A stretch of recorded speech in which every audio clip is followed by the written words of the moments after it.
All right, good morning, everyone. I am Jessie Whittish with Kentucky Youth Advocates. It's great to see all of you for our 60-something Advocate Virtual Forum, our weekly forum.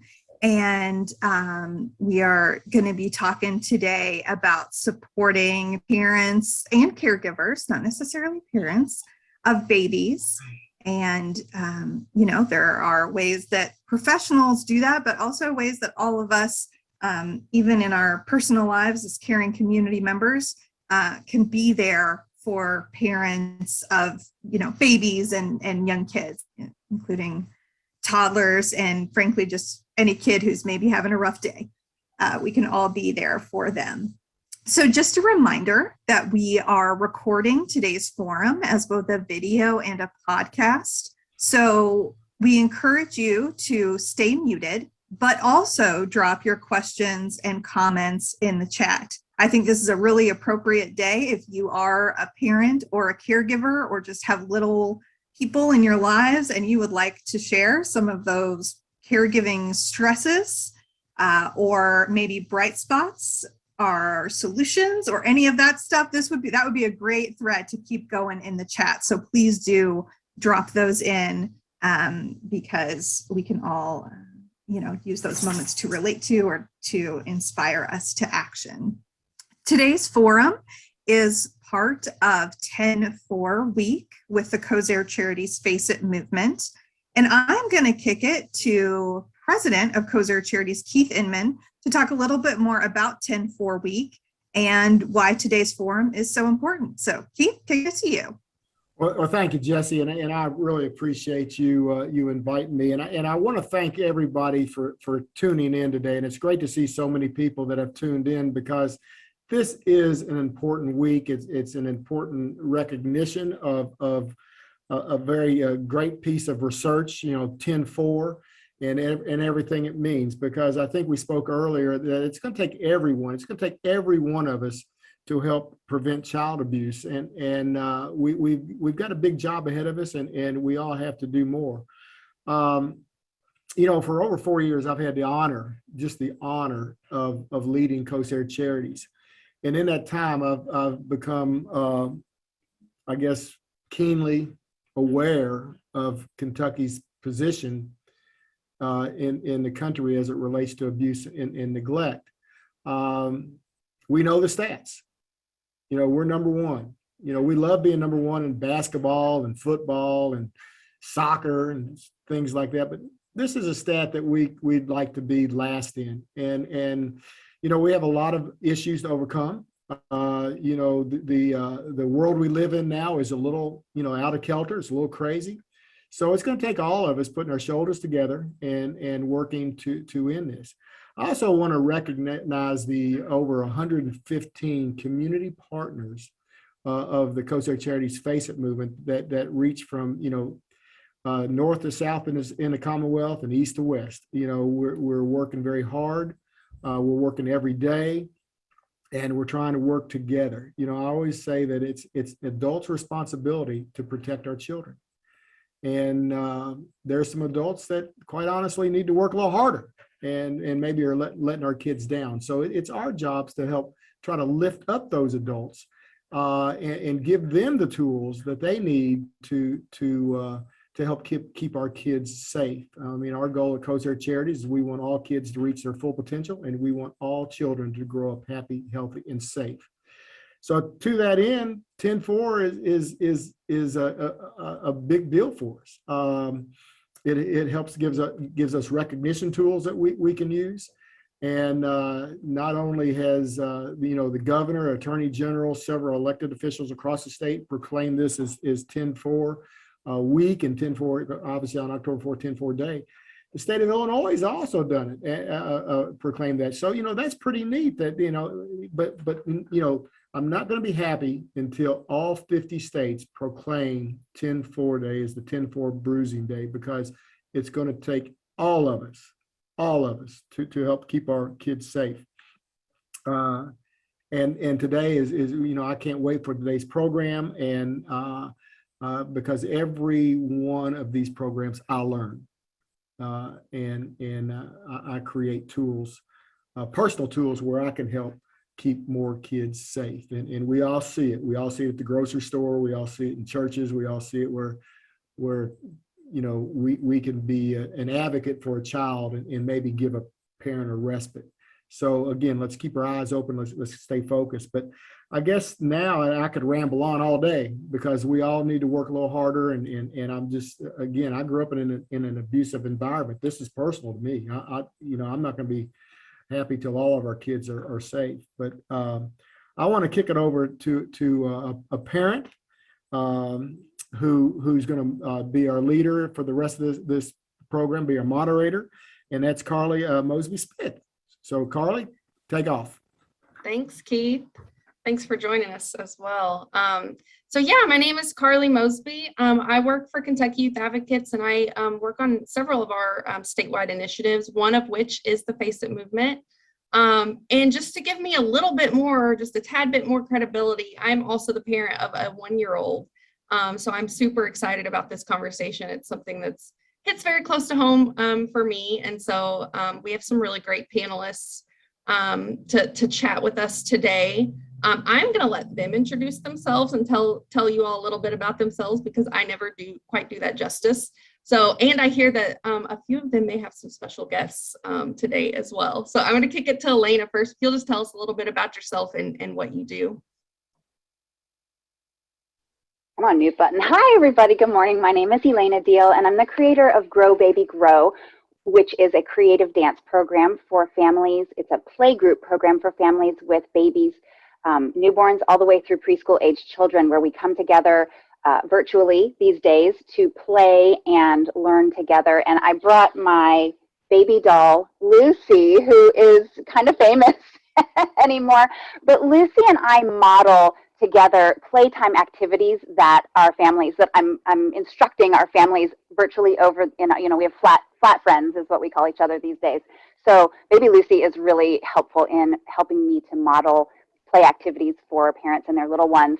The power of play, man, it's just, it's really incredible, and parents need to be given permission to play as well because there's a lot of stresses in our grown-up world. So I'm really happy to be here, and so is baby Lucy. She looks very happy to be here. Yes, I can attest to Elena's great programming. My daughter loves anytime we join one of Elena's classes. We have a ton of fun. So I'll kick it next to Erica.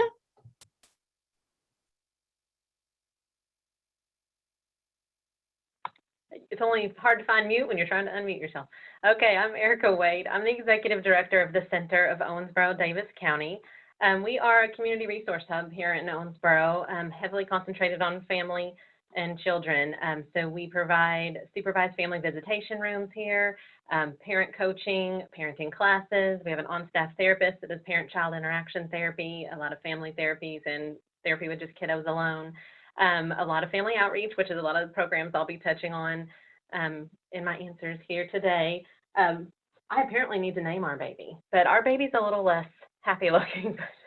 I will show you this a little bit later, but this baby's very special. It's one of the Reality Works demo dolls where we can actually go into expectant parents or new parents or any of those populations and show them the impact that it has, even the slightest bit of shaking on a baby. So I look forward to answering everybody's questions and hearing more about your program. Awesome. Thank you so much, Erica. And finally, we have Shannon Moody on the call. Hi all, I'm Shannon Moody with Kentucky Youth Advocates, and I get the privilege to oversee our Face It movement work at KYA as the backbone organization, and work with, as Keith mentioned, over 115 organizations across the state of Kentucky who are interacting and engaging with parents and children in a lot of different and sometimes very innovative ways. And it's really interesting to see geographically the differences in programming that's offered within our partner groups. And so I'm going to reflect a bit on that as we talk about the parent-child interaction and talk about babies. Great, thanks so much, Shannon. So yeah, we're having this discussion today, right smack in the middle of 10-4 week. And you know, 10-4, if you haven't checked out our 10-4 day celebration that occurred on Monday, please check that out. It's really just an opportunity for us to lift up and raise awareness of the 10-4 bruising rule, to help us really as a community, as professionals, as a state, better recognize and the signs and symptoms of child abuse, and to be encouraged to report those suspicions.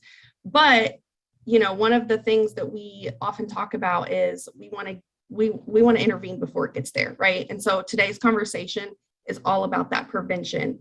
And one of the best ways that we can prevent child abuse is to support parents and caregivers, and especially parents and caregivers of babies. We know that caring for babies is incredibly stressful, is incredibly overwhelming. I can attest to that.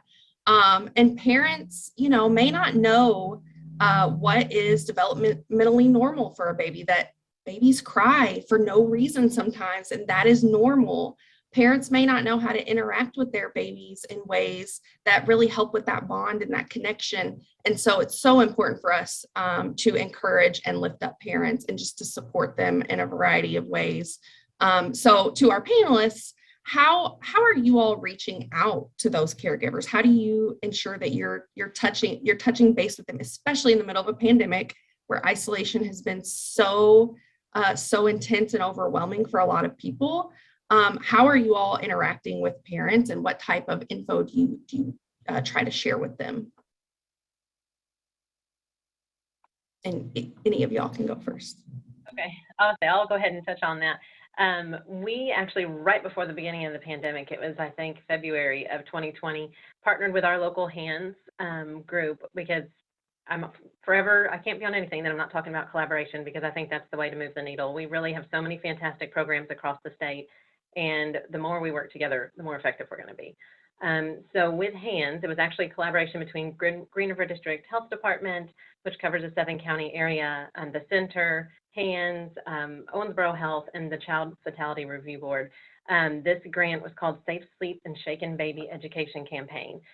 So what we were able to do with that, it allowed us the funding, of course, as a nonprofit, funds are tight, to get a Reality Works baby, which has been a phenomenal resource. It really, I mean, it's a difficult training to do, but it's so critical, because it actually shows, when we physically can show just how a little bit of shaking can impact your baby. It's very specific in lighting up the different areas depending on how they're shaken, and shows you what is impacted. But what all of the parents that we touch with this program get, we give them a little packet to go along with it, so it's not all sad. We give this cute little onesie that says "This Side Up," and it has the HANDS logo and the Center's logo, just to remind them that baby goes back to sleep. They also get a little magnet about the ABCs of safe sleep. So A for alone, B for on their back, and C for in a crib. They get a little board book they can use with the baby about sleep, another info sheet about ABC. We even give them a fitted crib sheet that also reinforces the message. We went with repetition on this, so it's on everything. So the ABC rules are on here. They get a sleep sack that says "Back is best," and they get a little passy. So that whole package goes to each person that we talk to when we do that program. So it's not all depressing, because if you've ever seen that demo, it's a stressful one. But we give them that package where it's cheerful. We have banners that go with us when we do the training. And that's something that actually my crew just met last Friday. We're trying to find new ways and to reach out and make sure we get these out. So we're trying to partner with some pockets of local organizations who may have either expectant parents or new parents that we can connect with. I just want to echo what Erica said about partnerships, because that is really critical. I mean, it's critical when we're able to be in person with families, but the isolation that families experience in a normal non-pandemic year have just been magnified during this time. And so these partnerships that we've built, I work together with Family Health Centers of Louisville and also with National Center for Families Learning. And through those partnerships, we are able to reach so many more families and encourage them. You know, they're hearing about us in multiple ways, and of course, Ready for K Alliance and different groups that are supporting families, and just the constant, you know, hearing from someone to connect, even though it's really hard to do in this virtual realm. Just getting people on the flat screen with us. And then that's when we can do like the magic stuff, which is to make these realizations that there is still a lot that we can do, and we are not as isolated. We're isolated. There's no doubt about it, but we're not alone. I think that's really a critical piece here. And I think for all new parents that existed, and it's just harder these days.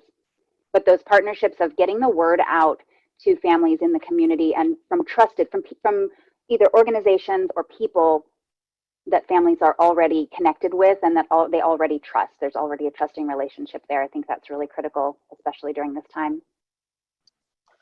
Yeah, I think with Face It, what we saw, especially as the pandemic hit and we were trying to figure out, like, how do we connect families and new parents with other people? It's so important to do that. So it created an opportunity for us to get creative and really help to further collaborate with our partners to figure out how do we get those positive messages into the homes of parents with new babies who are really struggling, where there's so much ambiguity and stress happening. How do we remind neighbors to drop in a note into a mailbox that says something like, hey, I'm here for you, here's my number if you need me, or I've got a casserole in the freezer ready for you when you need it. I think that's one of the things that we really wanted to respond to and attend to, is make sure that parents still felt like, even though they were physically not connected, they were still emotionally and socially able to connect and reach out and vent and whatever. But then also that importance of self-care was another area that we really try to focus on. And it's not like bubble baths and oils. I think like what Bounce talks about, it is, am I getting adequate sleep? Am I staying hydrated? Am I eating healthy, nutritious meals that make me feel better? It's reminding folks to take care of some of those really foundational needs that helps to set the tone for the day. And then if you're having a bad day, how to reset? How do you, as a parent, after having a terrible morning, which I'm sure, Carly, you dealt with some of those and continue to deal with some of those, how do we kind of reframe and reset our minds by lunchtime and say, okay, the morning was rough, but it's now noon, and this is what I'd like out of the next 2 hours or the next couple hours. So I think it's like, we really tried with Face It to infiltrate with our partners and deepen the message of connection and care. And Elena in the center and Erica's center are two really great examples of folks who pivoted and figured out new ways to do that.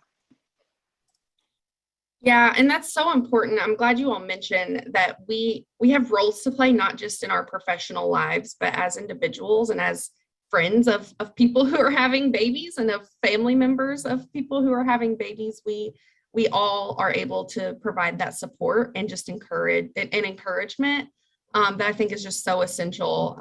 If we had our baby during a pandemic, which having a baby in general is just very difficult and overwhelming, but having a baby during a pandemic is especially so. You don't want to you don't get out of your house much, as you can imagine. And so just having folks around, our friends and family, and just our support group around that could really help, just send a word of encouragement was so helpful. So definitely I appreciate you all bringing that up as well. Now we can't talk about caring for babies without talking about the caregivers for those babies caring for themselves as well. And like we've been talking about, we know that caring for babies and just parenting in general is super stressful.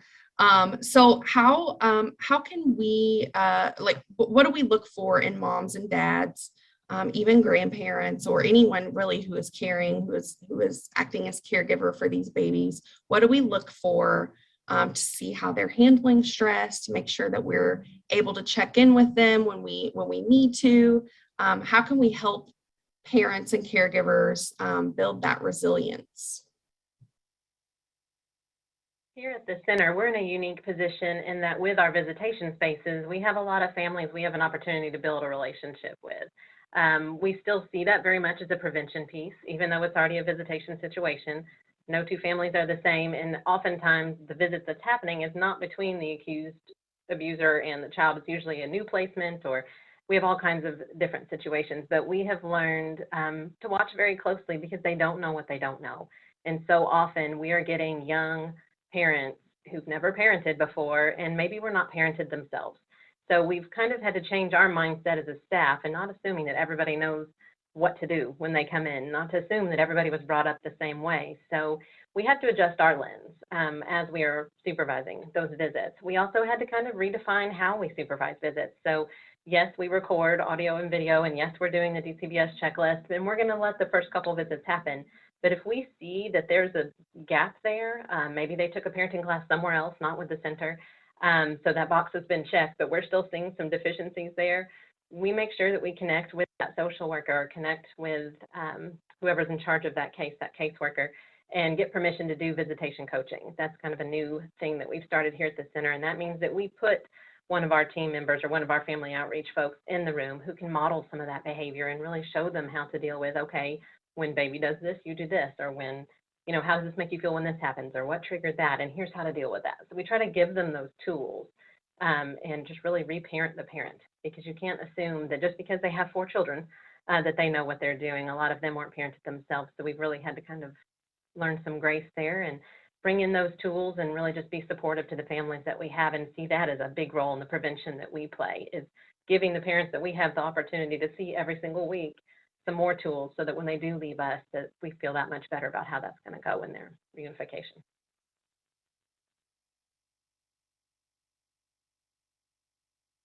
Yeah, I love that. I love that concept of giving people grace. When it comes to parenting, we all need it. And so just kind of, you know, just like you said, folks, we don't know what we don't know. And so just helping folks, even from like meeting them where they are in their parenting journeys, is so important. Elena or Shannon, do y'all have anything to add around how we can support parents who are particularly stressed, and just how we can identify that and support them? Yeah, I think there's a lot of guilt for parents that if they don't feel like they know, you know, they don't know what they don't know, but then they're like, oh, but now I feel really bad. I should know. And so it's hard to reach out to ask for help. And so, you know, I think that's the big challenge for us, those of us who have support to offer, is offering it in ways that is non-judgmental, that lets a parent or a caregiver know that when they come to play with me at Grow Baby Grow play groups, that I'm not going to try to push anything at them. This is not a time for me or anyone else in the group to pass judgment on how they're doing things, but to sprinkle in that playtime with positive messaging and the ideas that can spark, you know, inspiration in the way that they are interacting with their children, and showing that it can be so joyful even in small doses, you know, that it doesn't have to be a constant, that there are so many ways to be a great parent, to be a great caregiver, and that it's not one size fits all, that they have opportunities, and that even when they don't know what they don't know, they actually are the expert at their child. And so giving them that confidence as well to boost their, you know, empower them to know that they are enough, even when we see from our perspective of, you know, being educators and support guides, that we might see something that we're like, oh, this is an area where they're struggling, but to never pass that judgment on it, and to remind them and encourage them constantly that they are enough. I think that there's something to be said for that parent guilt, man. I mean, I have a 10-year-old and I feel it every day still. Yeah. I think that delineation that Elena has talked about, where parents are the experts on their own children, because they know I mean, kids are the most observed things that a parent is interacting with regularly. But I think we do a disservice when we talk about, well, like, oh, you'll just know, mother's intuition. It's like, yeah, intuition is part of it, right? But that's not all of it. We need to make sure that we're equipping folks with tools. So with Face It, we often focus on those protective factors, right? So making sure that needs are met, building parental resilience, the the concrete supports in times of need. So, those, the housing, the food, those pieces, connecting with partners who can provide that. But then also the emotional and social piece is so critical as well, especially for our parents who might be dealing with some mental health issues, whether it's in their history or postpartum depression or postpartum anxiety. That's another thing that I wish that more and more physicians especially were checking in with those new parents during those visits and being really intentional. I know that physicians are busy, but it's just saying, like, how are you feeling? And does that feel like a normal response for you? Or does that feel like something that's not quite, it's a bit foreign to you, or just checking in to figure out and really identify where those things are, because there's a lot of new things that come with parenting that if you've got a brand new baby, and it's especially your first child, you don't know necessarily, well, is that a normal thing that I'm supposed to be dealing with? Or is that something that I really should be talking to somebody about? Should I be seeking help for that? And then it goes to Elena's notion of, like, asking for help is really hard, especially when you want to know, when you want to feel like you know what you're doing, and you want to feel like you're doing things independently, right? Like that's a big value for folks. So I think we emphasize with our organizations that we partner with is, like, we really want folks to be checking in on not just the concrete supports, but also how do we build that parental resilience, and how do we create those emotional connections, and doing so by also checking in with those new parents on their mental health. That's so important. We, from my own experience, as soon as we had Ellie, all of the focus was on her, from not only ourselves, but doctors and everyone was really just wanting to check her out and make sure she was okay. And luckily it worked out well, but I think also making sure that we are being really, really intentional about checking in with parents, especially right after, that postpartum period is so important, because there are, even if it's not your first kid, I am sure that it is still such a huge change and such a huge adjustment for folks, and just checking in with parents. I know we all love babies, and we want to check in and make sure the babies are okay, but checking in on those parents is so important, just as important in that point as well. And Elena mentioned that there are just so many great ways and different ways to be a great parent or a great caregiver. And so to that end, we know that there are different parenting styles for different cultures, right? And so I'm interested to hear from you all. What do we need to think about when we're reaching out, when we're checking in? What do we need to think about in terms of that specific cultural outreach, and being cognizant of those different parenting styles with different diverse populations? Actually, here in Owensboro, we have a significant Burmese population, also a pocket of Somali. And there's a grant that we've written. It's not yet been funded, but we're partnering with our international center to try to offer a very modified parenting class, really a culturally appropriate parenting class, where we're partnering with the International Center to bring in those live translators. We'd like to record the sessions so that we can distribute them to all the schools, so they have them for the 6 different dialects that we'll be featuring on call whenever they need them. But what we found is very important is that they don't need the same information necessarily that we're teaching in our standard parenting class. They need a lot more about what's culturally appropriate here, like that you can't leave a newborn infant with your 5-year-old or your 6-year-old while you go to, while you leave the house. Like there are just some issues that law enforcement and child protective services were running into here, just because there's a cultural gap. So it's understanding those, working with your local partners who are experts in that. In our case, it's our international center, and trying to find out what we can do, what we can plug in that's reusable and accessible to all of the parties who will be touching those families. That's what we're trying to do.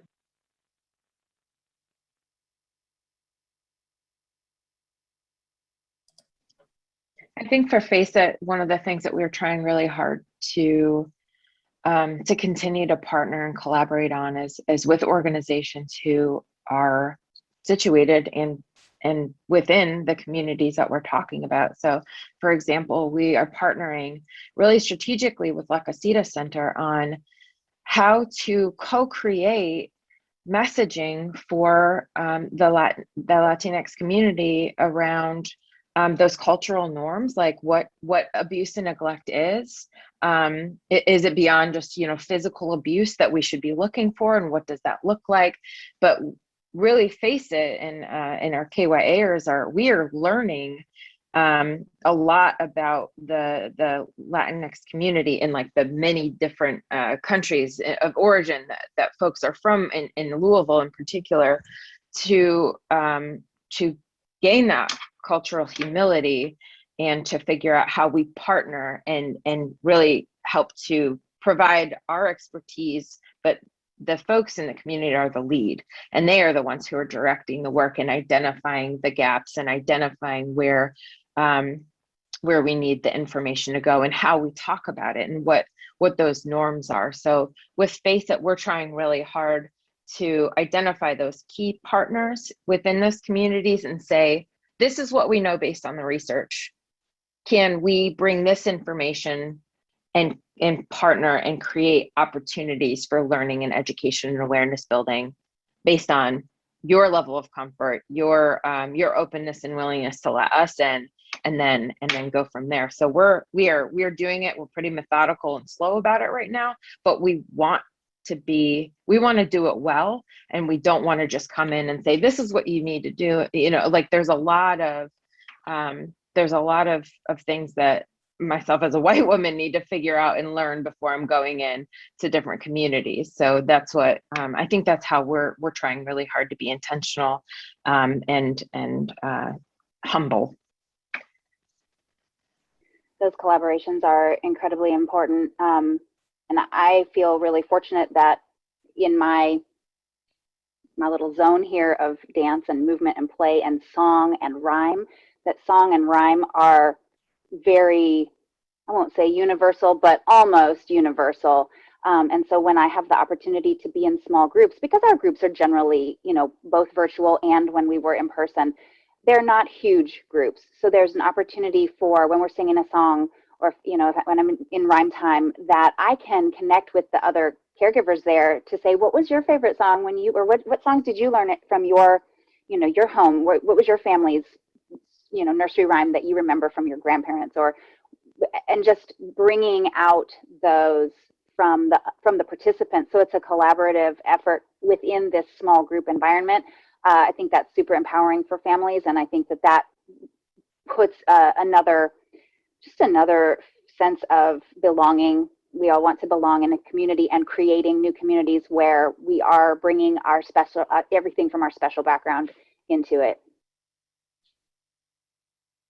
Yeah, before you spoke, Elena, I was also thinking how dance and play is just so universal and just crosses all cultures. And so I could really see how, you know, how you support families being something that is really, folks can really connect with no matter, you know, their background. So yeah, that's great. So let's kind of change directions a little bit and talk about parents who may be dealing with additional challenges. So we know that parenting, we've talked this whole time about how parenting is so challenging and tough to begin with. But then when we add on some of those additional challenges that parents may be facing, issues like substance use or intimate partner violence, homelessness, maybe even, you know, bias and discrimination due to race and ethnicity or socioeconomic status, some of those challenges can make parenting even more tough. How do we continue to support them as professionals, as community members, and, you know, yeah. So just how do we recognize that and support those parents and caregivers?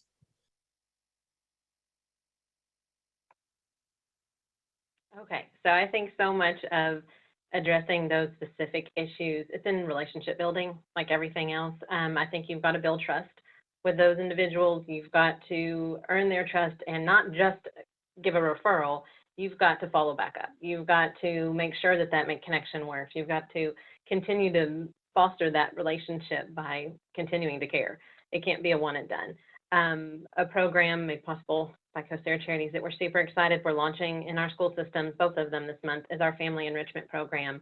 We're very blessed to have a very diverse team here at the center, as far as having a therapist on staff and having, a teacher on staff and having a social worker on staff. So we have a really great team where we can case review these families and make sure that we're plugging in everything that they need. So in an effort to support the families in our community who have those specific issues, when our family resource and youth service centers or our local counselors at either one of the city or county school systems run into a family that's just a little bit more than they can handle with their resources, they can refer them now to us for our FEP or Family Enrichment Program, and we go in the home. So we are able to start to build that relationship. And I don't have the pretty copy, all my outreach people do, but we have a toolbox. They get a binder. Literally, we go through with these families, we identify what their current challenge is, and if there are things like substance use or we need mental health counseling, we're able to plug them in with those resources, but continue the home visits and to continue to set goals with that family and help them reach them. So it's very individualized, very concentrated. We work with them on things like the regulation ruler or the brain shaper. So we have all these different tools that we work with them on, and we're able to reinforce that message, helping them do things as simple as using a planner. Like we have a calendar that's in their binder, and we work with them on, okay, let's write things down, let's goal set around that. So we really tailor it to each family, but more importantly, bring our whole team around them as well, where we're going to case review that every week, put that family up on the screen where everybody can contribute, even if they're not the ones going to the home, they can offer their input and their resources. We really make sure that we're providing absolutely everything that we can for these families and making sure that we're pulling in the people who are the experts in that particular need. We're not the substance use experts, but we know who is. So we're able to pull them in, but we have that trust factor already built with that family where they're going to trust that referral and they're going to be much more likely to follow through with treatment or participation in it. Yes, that's so important. I love that warm handoff and those just continued wraparound supports. That's what parents in general need, but specifically parents who are facing some of those additional challenges as well.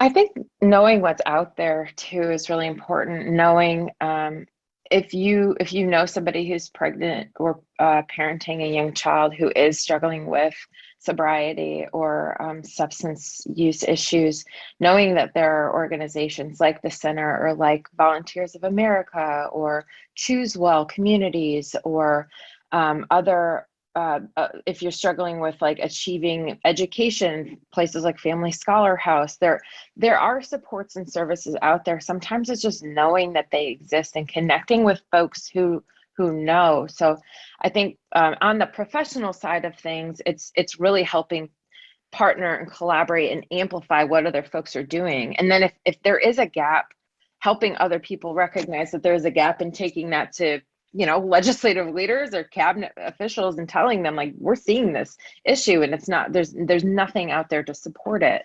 On a personal level, I think it's like when you go over to visit to hold the baby, don't just hold the baby, hold space for that parent, like create an opportunity to have a conversation about their struggles with sobriety or mental health issues and be an ear and encourage reaching out for that, for help on those particular issues, like if they are struggling with sobriety or if they're struggling with other issues like concrete supports. I think it's like Erica said, it's building that relationship is really critical because that's where you can get to the space where somebody's vulnerable enough to say, yeah, actually, I'm not doing well, or I need this, or I don't have what the skills that I need, or whatever the case is. I think it creates some opportunities in that communication and in that relationship to then start to refer and identify, or if they need socialization, identifying other ways to bring parents together as well. We were getting like into the big the big view of things, and I'm like on the ground right there, literally on the ground with babies playing.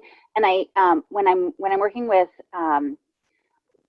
caregivers that are going through extra tough times, when I'm teaching or leading about how this nursery rhyme is beneficial for babies' brain development and how that is impacting what's happening in their brain and their body now, I try to give a spectrum of how this is going to impact them in a positive way into their future and create school readiness and all these buzzwords that these parents are likely hearing being, put out around them.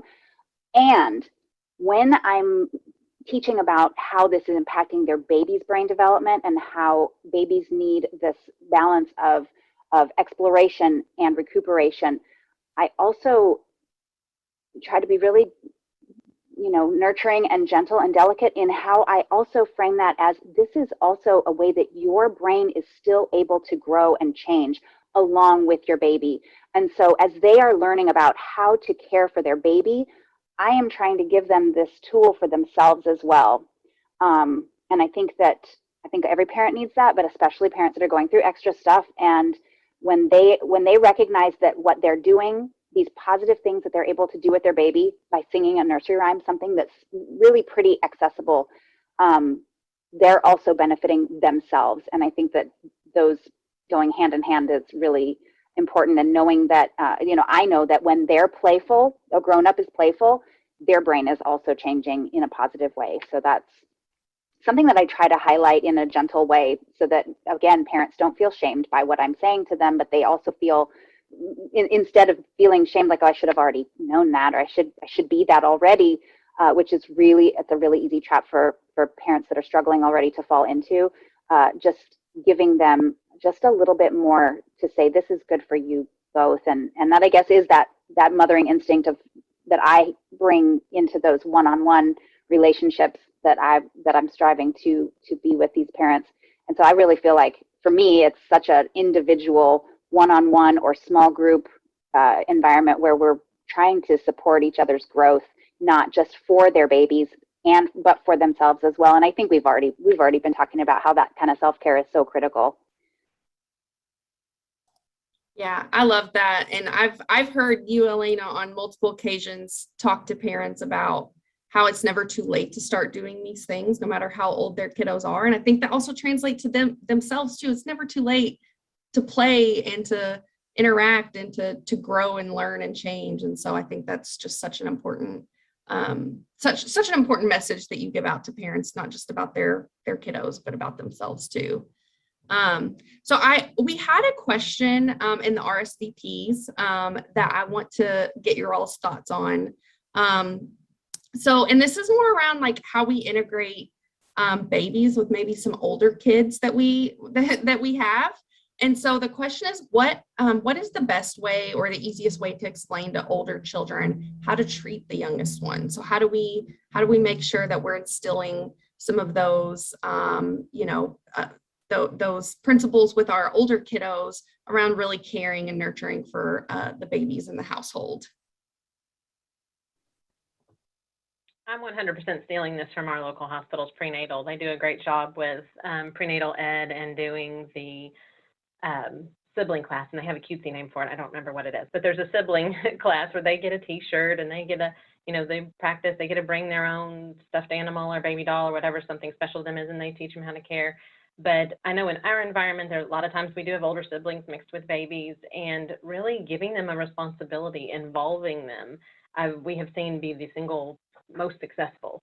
It's so easy when there's a new baby, as any of you know. I'm a mother of 3 myself, very much not babies anymore, 16, 13, and 9. But I know each time I brought a new one home that, it takes a lot of care and attention to take care of a new child, but you can't forget the other one. So the best thing you can do, knowing how much work that baby takes, is to encourage parents to involve the other children in the care. They feel invested. They have skin in the game, so to speak. This is their baby too. So it's, instead of being, my baby, it's our baby. So it's just, that seems to work really well and resonate with kids of all ages that we work with here. Kids learn through play. This is how they learn everything. So getting a baby doll or the teddy bear or the toy that the child starts to play with that new little baby, new little sibling, and learn how they might how they touch that baby and how they are gentle with their hands with the new baby, because the new baby is very delicate. And just changing our tone of voice when we're speaking with the children and sharing with them our excitement, because there's so many expectations here coming along with a new baby. What is this going to mean? Is this going to mean that I'm not any more important to my parents? There's so many fears that are coming along for the the baby, the child that's here, awaiting the arrival of this new thing. So it's how our tone of voice, how we're talking with babies, with the older children, giving them opportunities to play out scenarios with a baby doll before the real baby arrives. I think that the play element here is really, really important, because that is how children learn best, is through doing and playing and exploring and figuring some things out, and just letting that baby go play out, letting that older kiddo play out scenarios with you present, and sending them off to do that independently a little bit, so that they can start to feel a little independent, because they're going to need to have some independence once baby arrives. Because yeah, the focus is going to shift a bit. Yeah. Yeah, thank you so much for giving some thoughts and insight on that as well. So important. I have one of my best friends we'll be welcoming into our little friend family a new one in March, and she has a 5-year-old. So we have been having that conversation a lot lately too, and really providing those opportunities for her to kind of take some responsibility, and also just taking time away. And it can be very difficult. Erica, like you mentioned, those, babies take a lot of care, especially in those first few months, really. And so taking, an opportunity to just do some one-on-one time with the older kiddo is another great way to show that, we're still able to have some of these old, this time together like we did previously as well. So finally, I want to go ahead. As cheesy as it sounds, something that's still stuck and it still holds true for my 16-year-old is, of course, you can always set the lofty goal of spending that little bit of one-on-one time, every day. Doesn't always work out, because there are days that hit the fan, but date days. Each of my kids, I've always made sure that we have a one-on-one date day, and it's kind of pared down with 3 of them to once a month, but it's a day that, as you lead up to it, there's a lot of conversation between me and that kiddo about what we're going to do. And my 16-year-old, who's a boy even, we still have it. We still have a mother-son date day, and, we'll talk about it, and they get to pick what we do. It's almost like a yes day. So that's something that's easy to do. It's not a ton of time to carve out, but it means so much in the bonds that you can build just by carving out and showing them that you can, yes, get a sitter, and you can, really dedicate some one-on-one time to them at least once a month. Is just, as evidenced by a 16-year-old boy who will still do it with his mom, is a very powerful thing for your relationship. Yes, that is great. I love that. The yes day. That's really awesome. All right. So last question. We always ask this at all of our advocate virtual forums, but I think this one is a little bit different. So we always ask, how can advocates on the call today, take action? And so not only as advocates, not only as professionals, but even personally, how can we take action to be more caring community members broadly, and just better support families and babies within our community? Okay, I've been first on all the others, so I'm gonna go ahead and knock this one out too. Kind of big picture, educate yourself. Know what's available in your community. Know what the resources are. Know what programs are available in your area. Don't just refer, but follow up. Goes back to that relationship piece. If you're going to tell someone that there's a program, then go that extra mile to make sure that they connect. Make sure you make it easy on them. If they're a new parent, they're not going to want to have to look things up. Make it easy on them to refer, follow up with them. Trust, communication, those are key. So as long as you build those relationships and you're knowledgeable about what's available, then you'll be a key resource and help us out with this.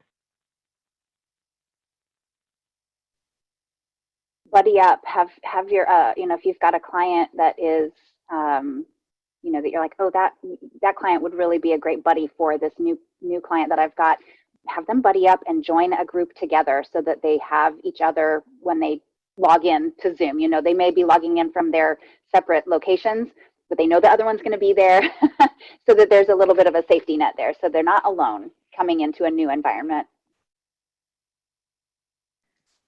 So on a policy level, talk to your legislators about policies that support parents, especially new parents, like paid family leave or access to quality emergency childcare, access to quality childcare.